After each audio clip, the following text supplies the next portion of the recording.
Hello everyone, and welcome to the Fresa Technologies YouTube channel. In today's video, we will learn how to create a new chart of account in the Fresa Global Application. First, log into the Fresa Global Application. After successfully logging in, you will be able to see the home page. Now, navigate to the menu page. Once you click on it, the menu page will open.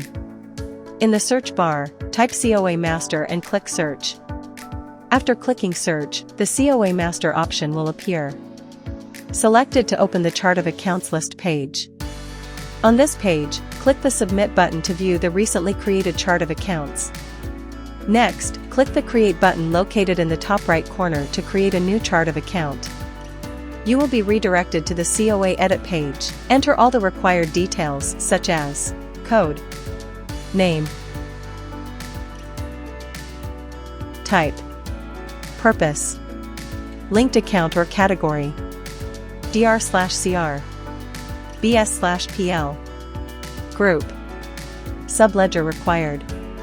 After entering all the details, click Save and Close. You will then be redirected to the Chart of Accounts list page, where you can view the newly created chart of account. That's it. This is how you can create a new chart of account in the Fresa Global Application. Thanks for watching, and don't forget to like and subscribe for more tutorials from Fresa Technologies.